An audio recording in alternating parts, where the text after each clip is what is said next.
Assalamualaikum warahmatullahi wabarakatuh. Welcome back to my channel ISTP. Nah, di video kali ini aku mau jelasin cara mengisi LK 1.2. Ini untuk PPG dalam jabatan kategori yang pertama di tahun 2022 ini. Buat teman-teman yang penasaran atau buat teman-teman yang masih bingung gimana sih caranya ngisi LK 1.2 ini, stay terus di sini. So, buat teman-teman yang belum subscribe, silahkan tekan subscribe terlebih dahulu karena subscribe itu gratis. Kita langsung saja. Oke, ini contoh untuk LK 1.2 ya teman-teman ya. Ini untuk eksplorasi penyebab masalah. Nah, sekarang ini adalah hari yang keempat teman-teman dalam mengikuti pendalaman materi PPG ini. Ini adalah hari yang keempat, besok teman-teman masuk ke hari yang kelima. Nah, LK 1.2 untuk eksplorasi penyebab masalah ini akan teman-teman storekan nanti ya, yang harus diunggah di hari ke-9. Nah, aku mau jelaskan bagaimana cara mengisi untuk LK 1.2 ini. Nah, di sini ada masalah yang telah diidentifikasi. Nah, untuk mengisi kolom yang ini, masalah yang telah diidentifikasi, itu teman-teman bisa lihat di LK 1.1 yang sudah teman-teman kerjakan di hari sebelumnya. Jadi identifikasi masalahnya itu dari situ, ya. Nah, di sini aku kasih contoh. Ini adalah motivasi belajar siswa rendah. Ini adalah identifikasi masalahnya. Kalau teman-teman ada di LK 1.1 kemarin, teman-teman bisa gunakan ini. Tapi jika teman-teman di LK 1.1 tidak ada masalah untuk motivasi belajar siswa rendah, itu jangan dimasukkan. Karena ini LK 1.2 ini berkelanjutan dari LK 1.1 punya teman-teman yang kemarin. Oke.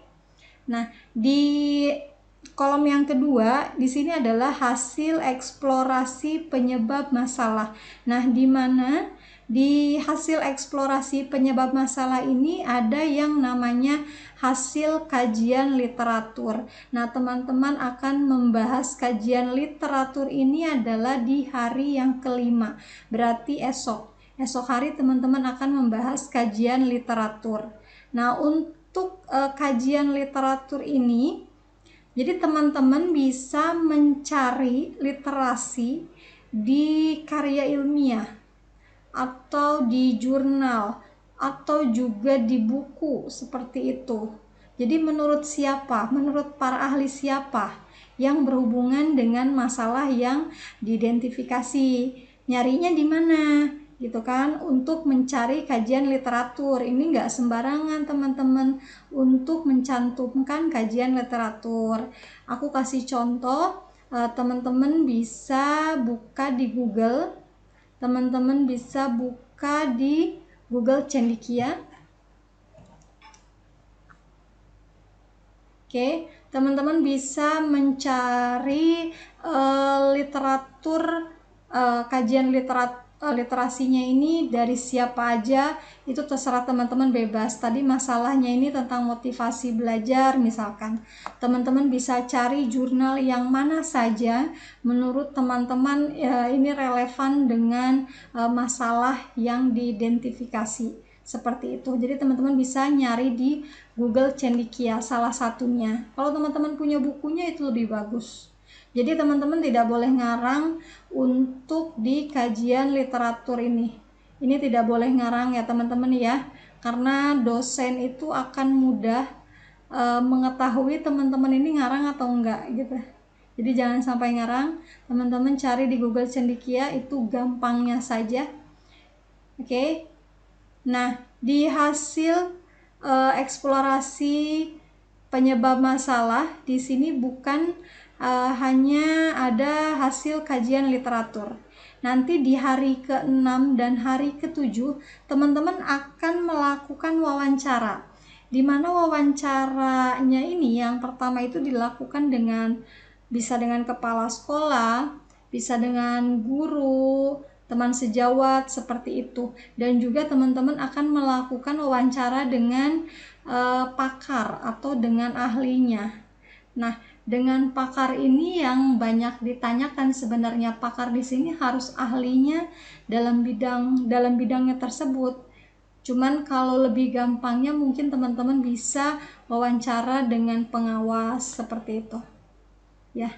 Nah, di sini sudah aku tulis di sini hasil kajian literatur. Aku tulis, teman-teman boleh gunakan 1 atau 2 juga boleh, itu tergantung dari dosennya, dari LPTK-nya masing-masing ya teman-teman ya. Selanjutnya di sini ada hasil wawancara. Di sini ada hasil wawancara dari kepala sekolah yang pertama, kemudian ada dengan pakar seperti itu. Yang aku kasih contoh ini seperti ini ya teman-teman ya. Nah, ini untuk yang pertama. Kemudian di kolom yang ketiga, di sini ada analisis eksplorasi penyebab masalah. Nah, untuk hasil analisisnya ini jadi disesuaikan dengan hasil wawancara yang telah teman-teman laksanakan, dan juga disesuaikan dengan hasil kajian literatur yang sudah teman-teman cari seperti itu. Disesuaikan dengan wawancara yang teman-teman sudah lakukan, dianalisislah seperti itu ya teman-teman ya. Nah, ini untuk yang nomor pertama. Kemudian aku kasih contoh lagi, ini lanjut di yang kedua, masalah yang diidentifikasi. Nah, masalah yang diidentifikasi untuk di nomor 2 ini adalah pemanfaatan teknologi atau inovasi dalam pembelajaran. Teman-teman bisa cari literasinya itu apa ya, berhubungan dengan teknologi ataupun inovasi dalam pembelajaran. Selanjutnya teman-teman juga buat analisisnya. Nah, jika teman-teman ada 2 gitu ya, ada 2 atau ada 3 identifikasi masalahnya, literasinya juga harus sesuai. Seperti itu. Di sini teman-teman juga harus ada lagi kajian literasinya, literaturnya, wawancaranya juga ada lagi seperti itu. Ya, teman-teman ya. Nah, selanjutnya di sini juga aku cantumkan di bagian bawah. Di sini ada lembar wawancara. Teman-teman tidak perlu menanyakan kepada dosen pembimbingnya ya di LPTK masing-masing. Ada yang harus membuat lembar wawancara, ada yang tidak. Jadi tergantung dari LPTK-nya, disesuaikan dengan LPTK masing-masing aja teman-teman. Tapi jangan nanya, kalau nanya nanti takut disuruh membuat. Jadi ini hanya contoh saja. Di sini ada lembar wawancara. Wawancara yang pertama itu kan dilakukan dengan kepala sekolah ya. Pertanyaannya apa aja ya, jawabannya juga teman-teman tulis. Pertanyaannya tidak harus seperti ini gitu, teman-teman bisa modifikasi, atau teman-teman bisa tidak semua pertanyaan ini diajukan yang aku kasih contoh di sini seperti itu. Terus juga aku saranin ketika melaksanakan wawancara direkam. Jadi dibuat videonya bisa teman-teman unggah ke Google Drive, linknya bisa dimasukkan ke sini. Atau teman-teman bisa upload di YouTube, linknya bisa disimpan di sini. Seperti itu. Jadi ini hanya dibutuhkan jika ditanyakan oleh dosen pembimbingnya. Seperti itu. Ini untuk lembar wawancara kepala sekolah. Kemudian ada lagi lembar wawancara untuk ahli atau pakar seperti itu. Ini juga disiapkan seperti itu. Kalau tidak video gimana, foto juga nggak apa-apa teman-teman ya. Jadi seperti itu. Nah, untuk sarannya buat teman-teman, ini untuk LK ini hanyalah sebagai contoh saja teman-teman.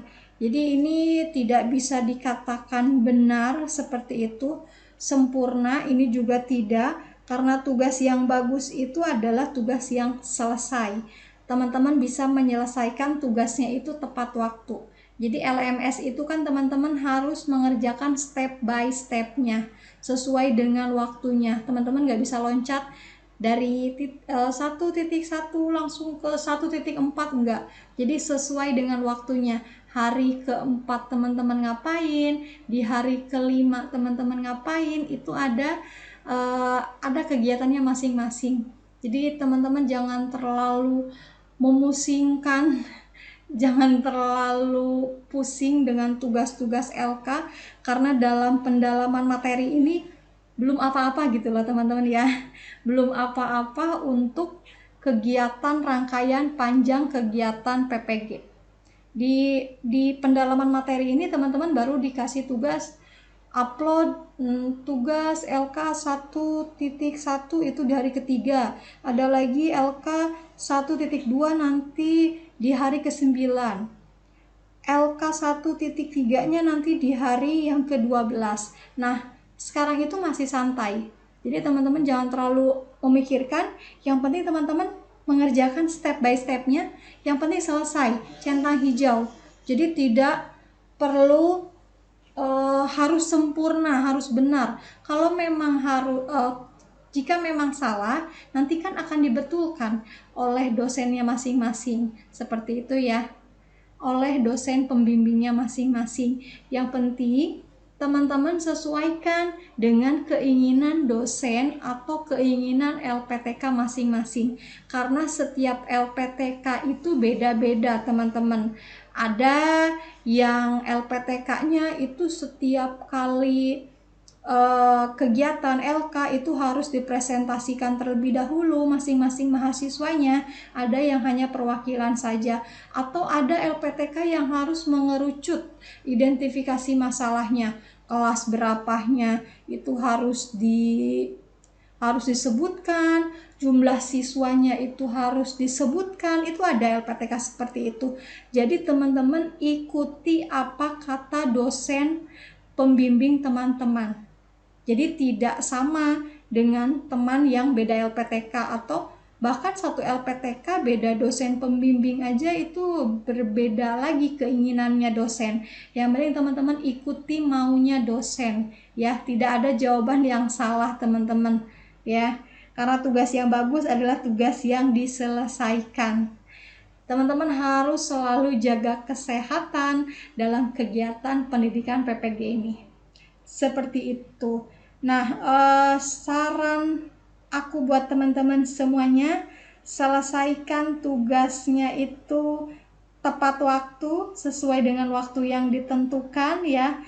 Ada tagihan-tagihan di LMS itu disesuaikan dengan arahan dari LPTK-nya, dari dosen pembimbingnya, dari fasilitatornya, dari guru pamongnya. Itu disesuaikan dengan kondisi kelas teman-teman masing-masing. Selanjutnya juga teman-teman harus aktif di LMS. Teman-teman kan ada forum diskusi di situ, atau teman-teman bisa menambahkan topik. Di situ teman-teman harus aktif ya, teman-teman ya, harus aktif di LMS diskusi. Yang penting centang hijau. Kemudian teman-teman setiap hari itu pasti akan buka LMS. Jadi dosen itu akan tahu, LPTK, pihak Dirjen GTK akan tahu teman-teman kapan terakhir mengakses LMS.